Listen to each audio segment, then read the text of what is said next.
Who needs him? Okay, I will call to order the Planning Commission hearing for Wednesday, May 9th, 2018.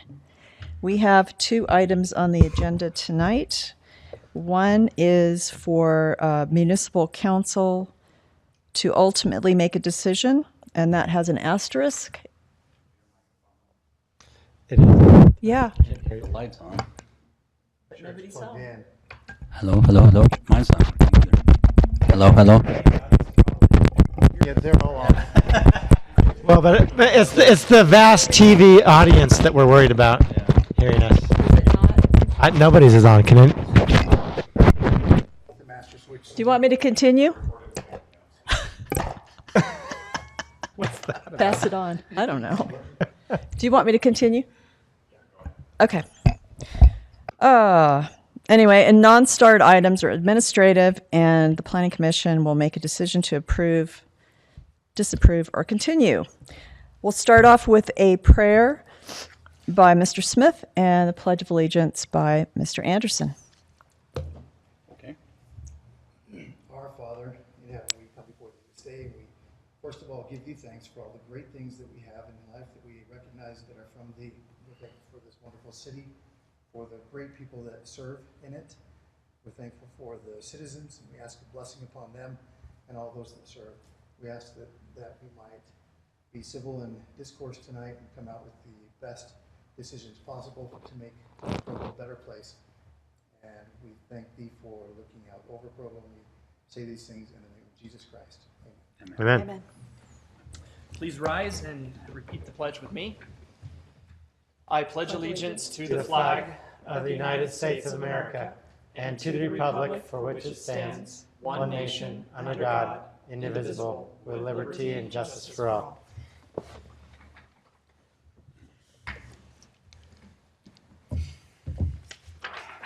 All right, we'll start with roll call. Commissioners, please state your name and whether you have any conflict of interest this evening. Dave Anderson, no conflict. Deborah Jensen, no conflict. Jamin Rowan, no conflicts. Andrew Howard, no conflicts. Brian Smith, no conflict. Thank you. Right, item number 1. Jalen Roberts requests project plan approval for a new office building located at 1086 South 250 East in the planned industrial commercial PIC zone. This is in the East Bay neighborhood, and Mr. Ardmore will present this item. Okay, thank you. So first, just to orient you, so the post office is here. This is the strip commercial here with at home. Down 250 East to get to East Bay Boulevard. So this is the property we're talking about. It's just a vacant piece of land, kind of nestled between a couple office buildings and that commercial space. What they propose is this 2-story, kind of a 1.5, but a 2-story office building with a garage in the back of it. They have their customer parking out here on the street. And then if you look, out here or in the site plan that was in your staff report, there is additional customer parking that goes this way. It's out in this area, or not customer, employee parking, to meet their parking requirement. So those will all be behind this fence, but the customer parking will be able to just drive up through this access here. This project has gone through the CRC. It's received approval from all the different divisions. It meets all the zoning code.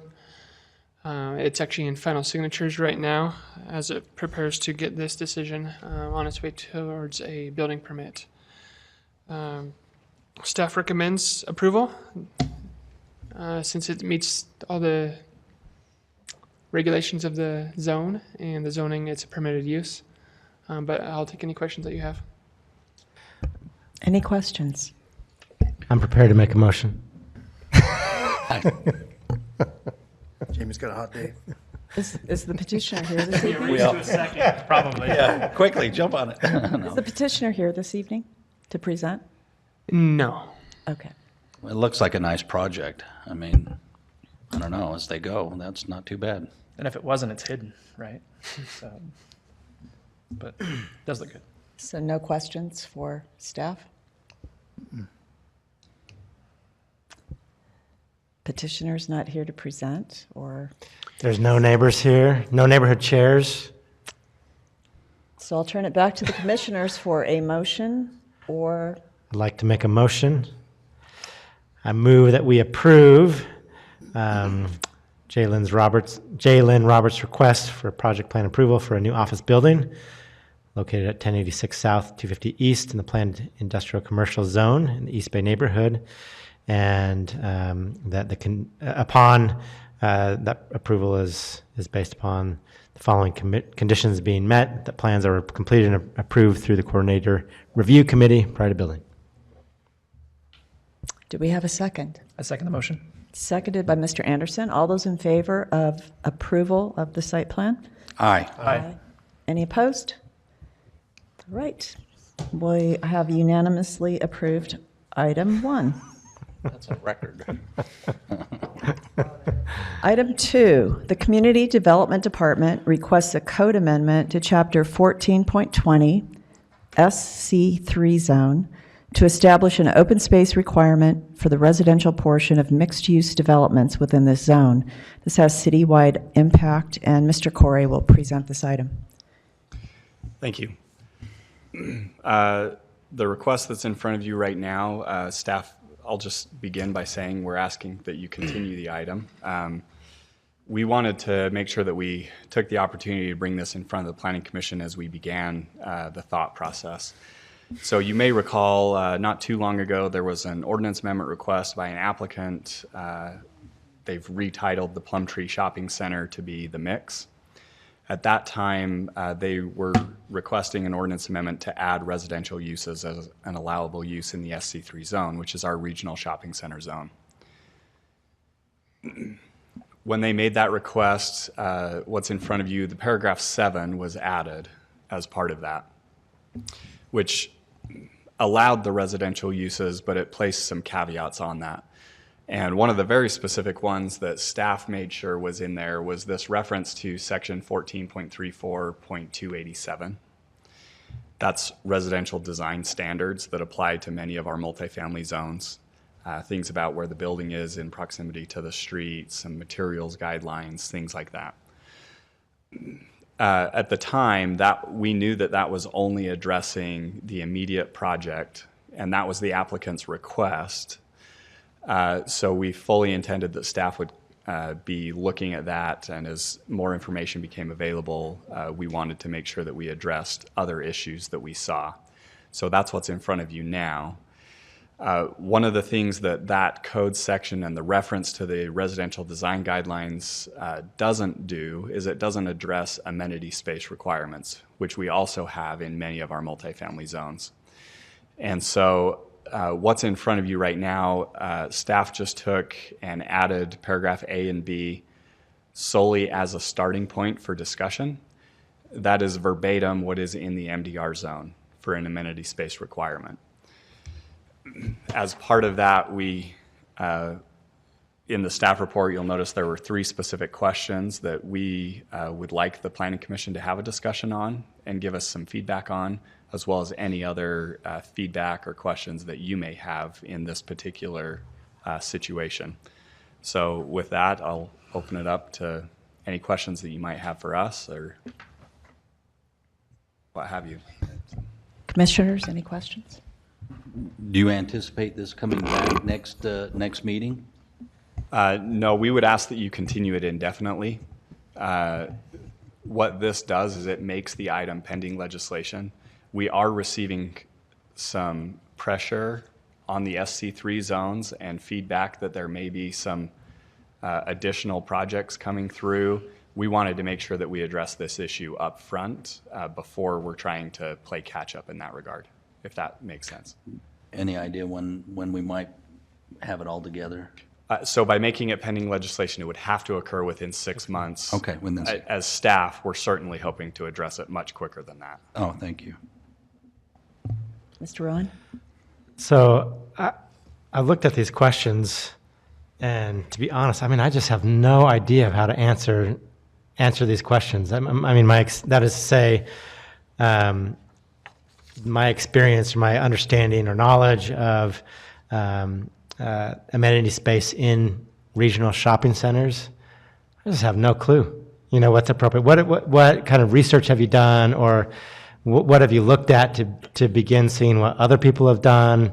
What seems appropriate? I mean, obviously, just up the street in Orem, they've thought to some degree about this. I'm assuming, given that they do have, it seems like a pretty robust amenity space to that project that they're designing. I mean, do they have a certain percentage that they've worked through, or what have you looked at in That particular project that you're referencing, it was not the city that required that. the developer was just primarily developer driven. Did you not say that this is taken immediately from or directly from something you've already got in place in other Yeah. areas? Yes. Now, section A and B, or paragraph A and B that you see there, those were taken from our MDR zone, and that was researched pretty extensively Right. at the time.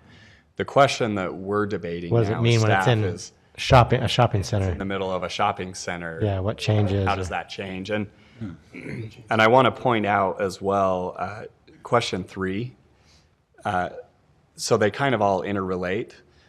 One thing that we're debating about and that we admittedly need to do more research on is, does the amenity space requirement change, whether this is horizontal mixed use where there's a residential portion that's in a corner to a larger regional shopping center, or if it's vertical mixed use with shops on the main floor and residential units above? How does that affect how we want to address this?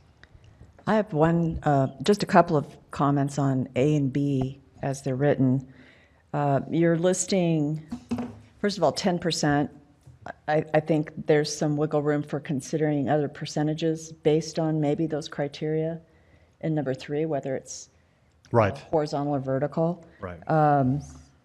Also, you've included clubhouse and gym, and those are typically enclosed spaces.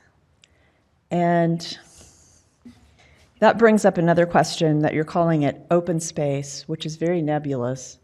I've seen it called usable open space, so that it's not just eye candy, but it's actually something somebody can go sit in or Right. touch and feel. So I would consider maybe changing the wording a little bit so that it's clear that this is something outdoors and an amenity to the development. And honestly, a good developer is going to know that's going to help sell his project. I mean, that's a given. Include functional or usable? So in paragraph B, it refers to it as a recreational amenity or gathering space. Do you think that it needs something more robust even than that language? Because that's the language we've relied on where people have come in and they've really tried to convince us that the side setback for a building should count towards this requirement. And we've just said, no, that's not functional, it's not usable, so we're not counting it towards this. That's And why I've that seen B them is what use has been. usable open space. Yeah. So the front planters that are filled with rose bushes, Right. that's not usable open space. Right. Yeah. The only comment I would make on the language in A and B is that as we have reviewed projects, it has seemed that the 10% of gross floor area tends to be quite high. And so even in maybe net or some kind of language that allows some degree of flexibility in that might be more helpful.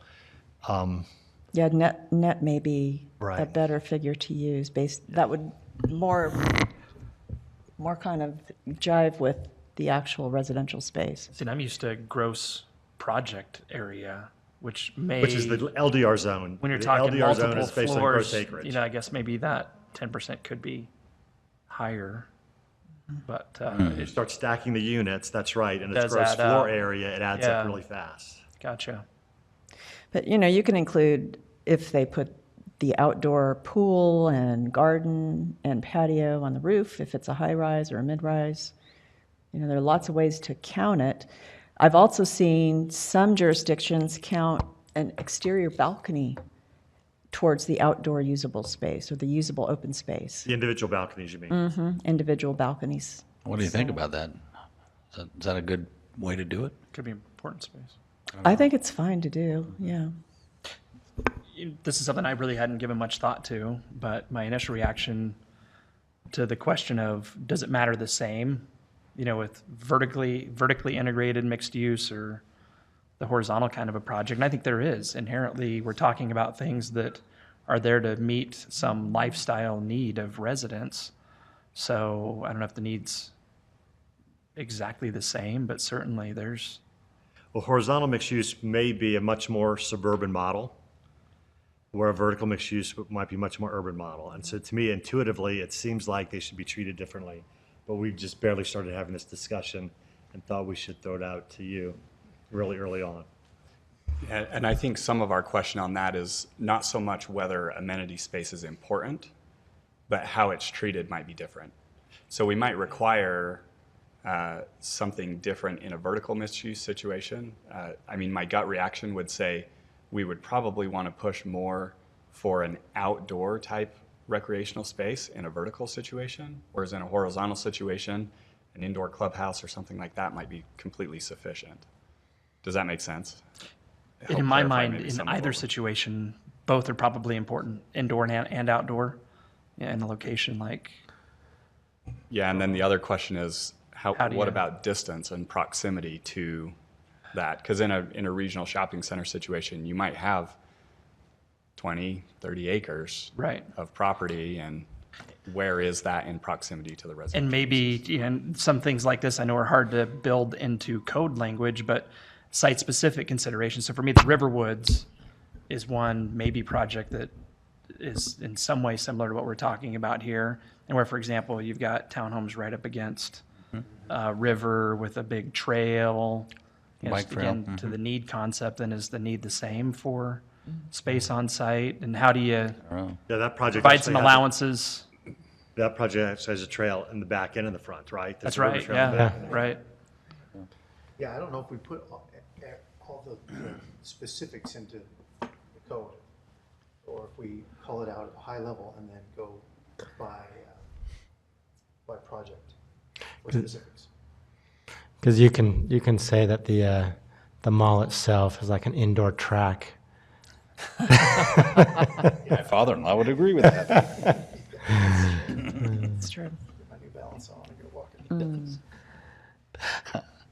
Well, it's a good start. Yeah, this is tricky. I mean, I just have, again, part of it is me just being incapable of imagining the type of person who's going to live there, and what, what they'd want out of that space. How many SC3 zones do we have? We have three. 3, yeah. What, Provo Town Center Mall? The Riverwoods, the Provo Town Mall, and the Mix. And this, yeah. Because it would seem, I mean, for the very reasons that we just talked about, that Provo Town Center is a very different kind of living environment than Riverwoods, where you have those trails. Here you have, I guess, that bike across the highway, that path along the lake, but that's not Not the same. as accessible.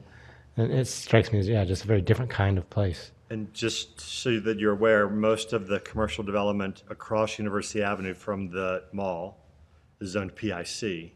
Staff has recommended to the developer that he asked to rezone that to SC3, because it really is a commercial development, and now it's been bought by a new owner, and he'd have a lot more opportunities to bring in different tenants and do different things under an SC3 zone. So I think you're going to see an application on that very soon to rezone that. So that would give us our fourth. And that's going to be about a 25 or 30 acre piece down there, I think. Yeah, it seems like.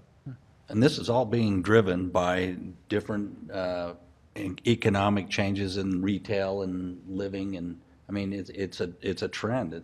It's happening because malls are no longer, they want people to come there to live and to eat and to raise. Well, it's- Work. It's just more accepted in urban planning now, that much more than it was 20 years ago, that mixed use on site makes a lot of sense. And so separating out regional commercial from residential. It's hard. Today, that doesn't make a lot of sense to us, where it did 20, 30 years Right, ago. It was right, exactly, thinkable to mix those. exactly. I just Some- don't think there needs to be any differences. I think it needs to be the same, no matter where it is, but how you do it, that can be handled individually.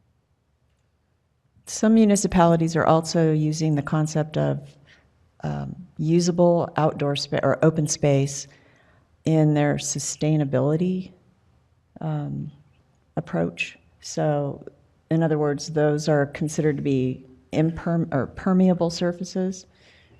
And there are lots of ways to cut it. So, We're still 20 more years away from that, but we'll keep trying. you could start thinking about those things because it affects stormwater management issues. And Absolutely. all of that. Yeah, I agree. I mean, what Sheet would be, Island.